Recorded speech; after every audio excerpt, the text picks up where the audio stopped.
Hey everybody, welcome to Worship Band Builder, and this is an exciting episode that I have here. It's episode, what is it? A vlog? Is it a training? I don't know what it is, but it's for the church at Spring Hill and also for all of YouTube and the world. And Emily's here by me. She won't be on camera today because I'm here. Yes, I'm just too sweaty and messy to be on camera. I'm not camera worthy today. She said, I'm not going to be on camera. Anyway, she's mixing this week, and we're just doing this little training series for our guys there. Do you want to know about reverb? This is where we're going to talk about reverb, compression, and EQ. Basically how to set up effects on Logic. But like I said, if you're very new at this, you're not going to be messing with this. So guys in the training program here at Spring Hill, if you're new at compression or new at reverb or new at these things, don't be messing around with all these settings. You know, talk to one of the I don't know what we call them. We don't have names for them, but like one of the head engineer tech guys that knows this, or look at the template, because every week the template is getting better. Every week we're tweaking the template, and when you get there to mix, you'll know like, hey, can you tweak this vocal, or we're going to say the template's good, just mix the faders. So that's kind of how it's going to be run, unless you're just a Logic audio guru and we're like, hey, can you just tweak this and make it better? Anyway, if you're a Logic technique guru, you're probably not watching this video. But the basic stuff that we're going to talk about are inserts, okay, for effects, and this is how it works. This little channel strip right here are effects, okay? That's how it is, right here. So if you see channel EQ, if I click on this, it opens up, weirdly enough, an EQ, okay? Now, I don't think there was an EQ on this channel at all. See, there's not one right there. Let's go to one that has one, like this one, EQ. This is male lead vocal EQ, and this is the EQ that's on, what is this? This was Robbie's mic, okay? Now, I can take this and move it around and mess it all up. I'm going to put it back about where it was. But this is I forget what they call this, but a EQ that you can see. A lot of times you don't get to see the EQ. This is I forget the word now. Just type it in the description. Make fun of me all you want to. Paravisual EQ or whatever. It's an EQ that we can see. It's really cool because you can see that it has like the 800, the 1K, the 2K, the 3K. This is what you would do, and you can move stuff around. It has Q. And you can change the Q depth. You can do a bunch of stuff. Now, all this stuff matters, and that's why you're not going to do a ton of this unless you know how to do it, okay? But this is EQ. The cool thing about Logic also is, I'll put this on a different channel so I don't mess with him. Let's say we wanted to EQ the room mic. We can go into the factory defaults, and we can say, I think this is, let's say if it was a voice, we're like, this is a male lead vocal. Click, and it gives us a generic male lead vocal EQ curve. Sometimes that works. That would have to be very generic. Men don't all have the same vocal range. Exactly. All mics are different. So here's male natural vocal. So sometimes I just go through these settings when I'm listening to a mic, and I like go through them and go, oh, that sounds pretty good on that mic. And maybe I get lucky, or maybe I use that as sometimes you can use this for like a jumping off point. Yeah, you can say slammed vocal. This is like, okay, well, what are they doing here? Okay, I don't like this, so I'm going to change this, and I don't like this, so I'm going to change this a little bit, and then I'm going to move this over here. Whatever, you're going to do that, and that's going to change the sound a lot. So, but the point of this is to show you that this is an on and off switch, okay? On and off switch, so this is off, and this is on. And you can see if I click on and off, it changes in that screen right here. It changes, okay? It also tells me what is in the chain, what we would call the effects chain.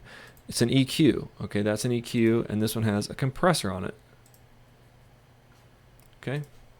Okay. And I think I just, I'm not sure. That's my stereo out EQ. Let's see. Where else this is the one I was messing with. So if I want to get rid of this EQ now, I can just click this and turn it on and off. Or I can click this and put no plugin. It'll just delete the plugin. So let's look at, so that's the EQ. Here's compression is the same way. You can turn compression on and off.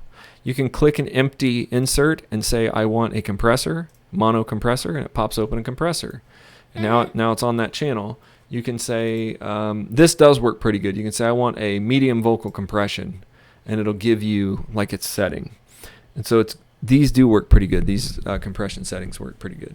You can say, oh, this is a drum. Okay, this is a classic drum mix compression.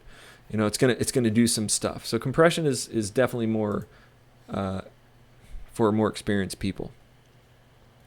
that know what they're doing. It takes a long time to learn this too. So I'm going to turn this. I'm going to go ahead and say no plugin on this.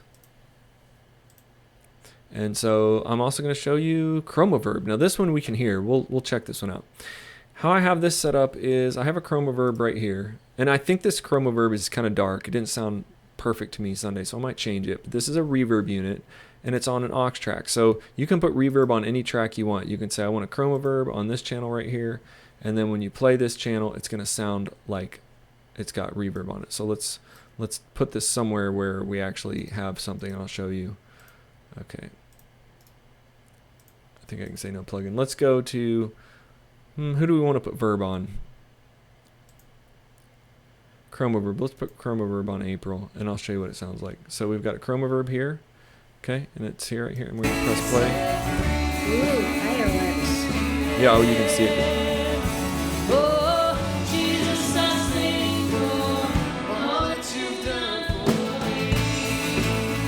So you can hear. I can change this to a concert hall.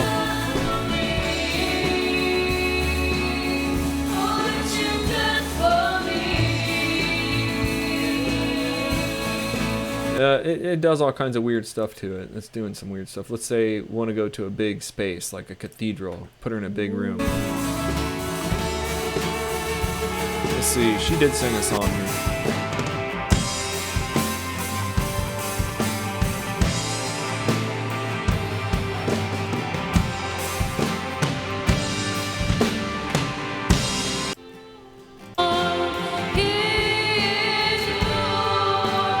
So you can really verb her out. So none of this is going to be you guys doing this, but that's what you can do. You can put any of these compressions, EQs, reverbs.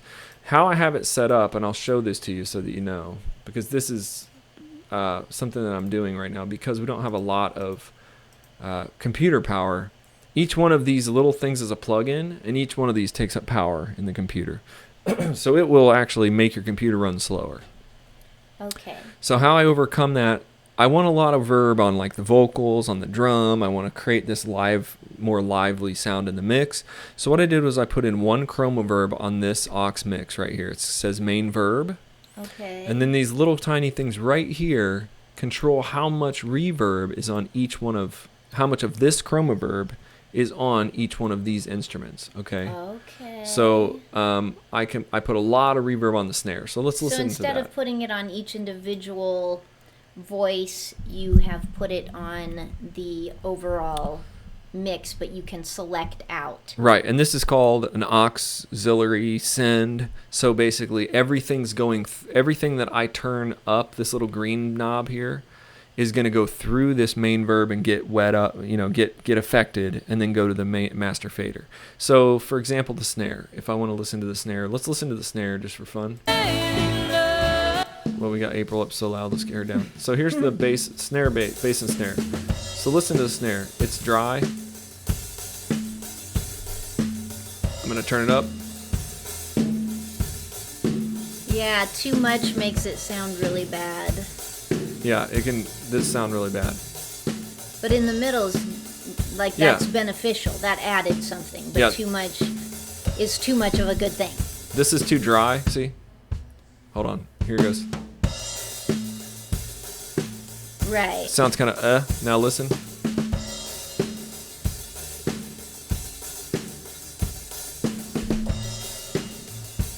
So now we have a little bit of that reverb that's on the main verb, this one right here, on the snare. See?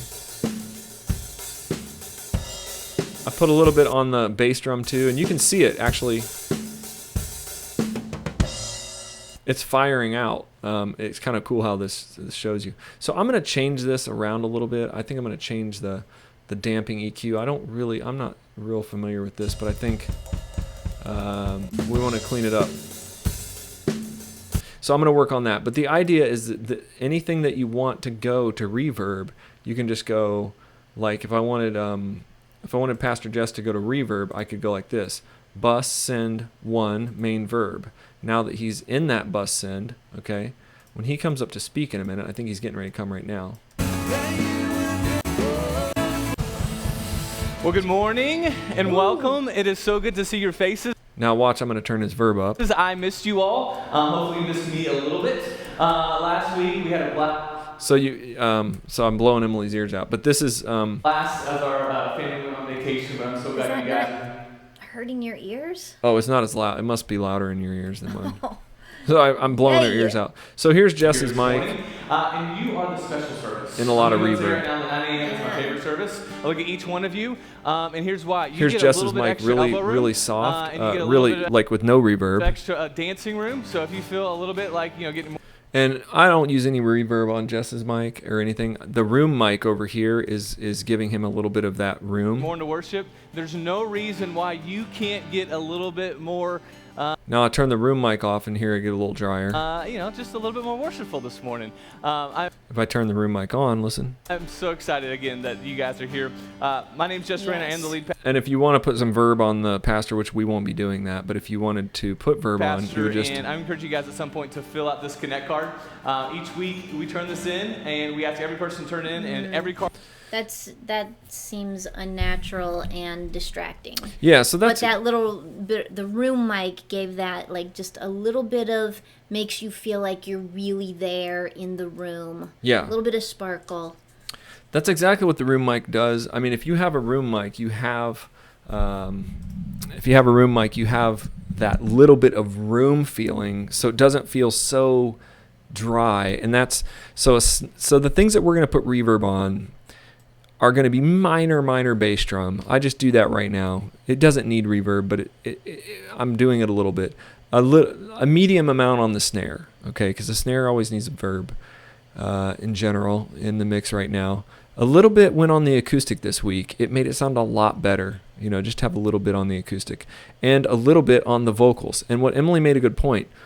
If you put too much reverb, there is a moment where it becomes unnatural. It sounds like weird, okay? If you put just a little bit of reverb or just up to that threshold where it sounds like good, but it's secretive. It's like it's there, you perceive it, but you don't hear it. I think it's a good way to say it. You perceive that there's something there, but you don't like hear that it's there. For example, I'll just, let me do Jess's mic again here. There's no reason why you can't get a little bit more, just a little. Just if you perceive a little this. More worshipful this morning. I'm so excited again that you guys are here. That's the room mic getting basically beyond noticing. It's getting to the point where it's like, oh, that's too much. So I cranked it all the way up and it sounds weird like this. My name's Jess Rana. I am the lead pastor, and I encourage you guys at some point to fill out this Connect card. Each week we turn this in, and we ask every person to turn in. And so when you're mixing this, you have his vocal and you have the room mic, and you want that room mic down here where you can kind of hear it just a little bit, like it's barely there. It's creating this vibe, but once you get it up like this, it starts getting equal. Then you start noticing this weird sound in the room, and that's where becoming a good mixer is understanding where that threshold is. If you're right here or over here where some people will be, it sounds fine. They're going to listen to this and they're not going to notice. Every card that gets turned in, we give $5 back. That it sounds weird, that it sounds awkward. So you want to be a mixer that takes detail to these little things. If it's just right underneath, down maybe 30% underneath his program. So you have his main vocal, which is very clear and concise, and you have the reverb just maybe 20% on, so that you can kind of perceive the room, but you don't hear the reverb. That's kind of the thing you're thinking about. Perceiving or feeling that, but not hearing it is important with reverb. Completely important with reverb. It will make us feel good, but if we start hearing it, it's like, that's weird. So let's over reverb Robbie's mic real quick, just for kicks.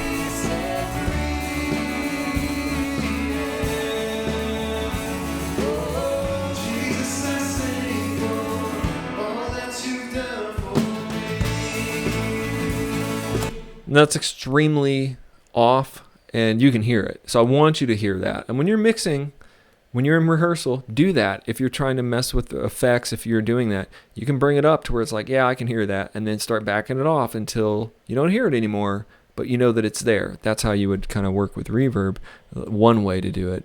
And then you kind of get to know around 10 or 12 or 14, negative 15 is about where these vocals sound good. Okay? And then your master reverb will change the sound too. So if you listen to this.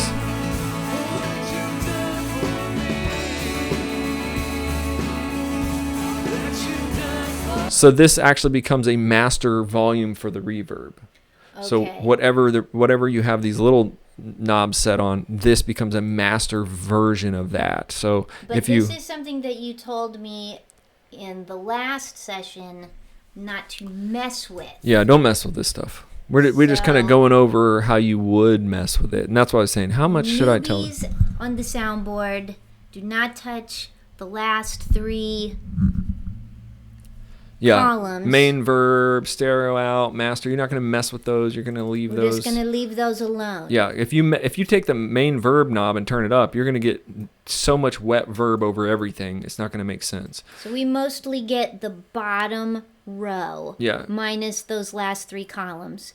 And then when we educate ourselves a little more and we know important things like what EQ and aux and bus mean, then we get to play with more knobs. Yeah, the more you know, the more knobs you get to play with. So all of this is pretty good. I think this is pretty good. So just remember, you can go X, you can see your stuff. We're not recording a lot right now with this system, but we're actually, that's a whole nother scenario.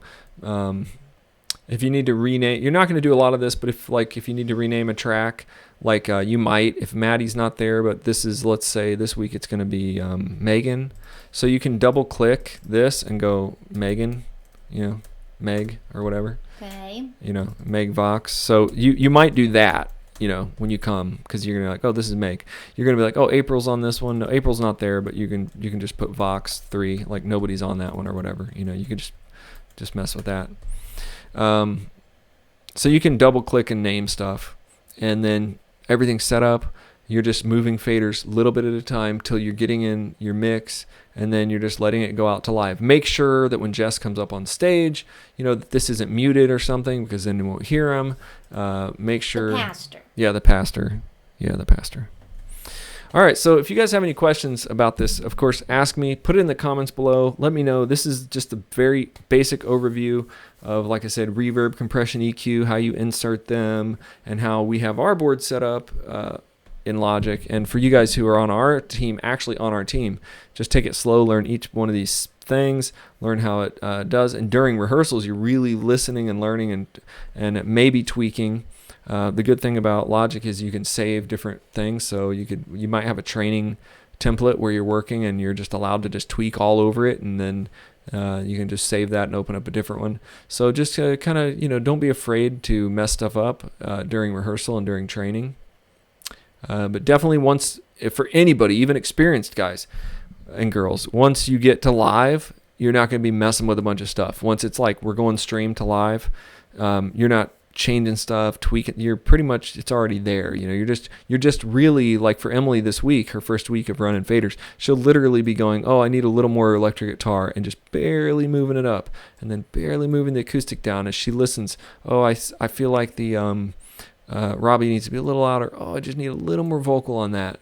That's it. I think the biggest responsibility of the sound person is to know who is the lead voice and where there are solos, and to actually be paying attention to these things so that when they come, you can move the faders accordingly.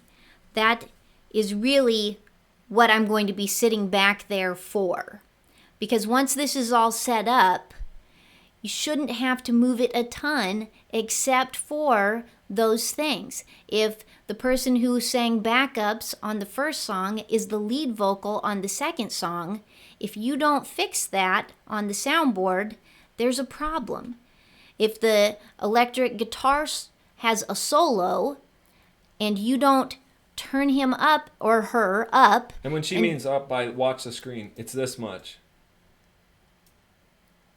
It's usually that much. It's like, oh, there's a guitar solo. If you don't highlight them, then all of their effort to memorize that solo just went down the drain. Yeah. So that's really, it's kind of like being the goalie in soccer.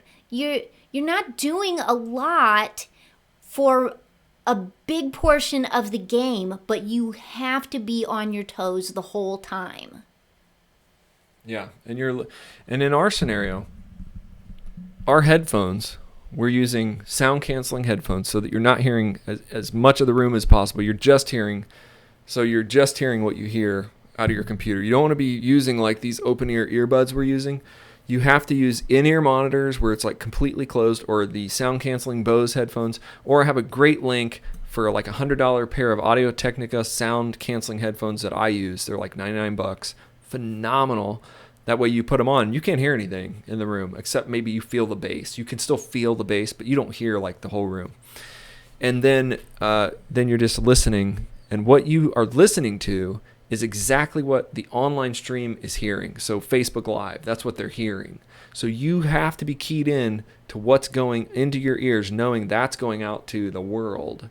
And so every little movement you make matters. If, like she said, it's a lot of the error that I see in the mix in a lot of the stuff is that the lead vocalist is buried underneath the backups, and that's because the sound guy is not listening or taking notes at rehearsal. So at rehearsal, I always ask when I'm running, who's leading each song, who's leading, because I'm immediately going to be putting them on top of the pyramid and putting everybody else underneath them. But the next song is going to change. So in a lot of these new church versions, they've got 3 or 4 worship leaders. They've got one person singing a verse, the next person singing a chorus. You have to ride those faders. And I'm talking about this. Watch the screen. Here goes Robbie getting ready to lead a song. Maybe he's right here, and maybe he's going to be at -4.5. And you can even make a little think, okay, now let's say Megan's going to lead, and Megan's right here. She's singing backup. Now next song, she's going to lead. You're going to go, oh, there's her, and here's Robbie right there. And you're going to listen as you're moving. It's not going to be, don't get caught up in, oh, he's at -7 and she's at +6. These are just visuals for you to check on. Maybe you're going to make little notes on your actual practice on a little scribble sheet, like Megan singing, Blessed Be Your Name, and she's lead vocal at like -4. I mean, that's stuff that I write so that I know, okay, when she comes up, I know she's about -4. She's going to be the anchor of my mix at that point, and I'm going to put the other vocals underneath her. But you're not going to get caught up with these numbers. These numbers could change. I mean, the band could be playing a lot louder, and she could have to be at -2 at this time. You're going to use your ear balls. I call them ear balls. I don't know why. It's like your eyeballs. Well. You're going to use your ears the entire time. Every time you're moving a fader, you're moving it to feel the perceived change in your ear. You're not just looking at the numbers or being very calculating these little things that you're thinking. You have to be constantly using this gift that you have for listening. Part art, part science. Part art, yes. And I know I have seen a lot of mixers who will just be like, well, I'm at -4 on all the drums, and that's where the drums are going to be at -4. And they're not really perceiving what that means. Or they just think, well, the drums are always at -4, and that's where they're going to be. And that may be true. The drums may be at -4 most of the time. But what if one day the snare microphone gets a little bit closer to the snare, or he knocks it and it goes down? Now the snare might need to be at -17, or it's blowing out the mix. So you're going to, like last week, the bass drum was moving forward every time you would kick it. Oh. The bass mic got to where the bass mic was stuck to the bass head. The bass kept, so the bass drum was really loud. And I told them in the middle, they're like, yeah, we had to push the drum back. So the drums are going to move. Things are going to change. Guitar players are going to change their volume settings mid-service. You're going to have to be listening and continually, adapting with your earballs. That's an Eric special for you. An Eric special. Quote him on that. Quote me on that. So get your earballs out. And let me know if you have any questions on this. This is just part of some of the series. Make sure you join us on our podcast. And if you're at the Spring Hill Church, well, it's good because you can just talk to me next time you see me. If you're on the internet universe, then we will have to talk about our earballs online.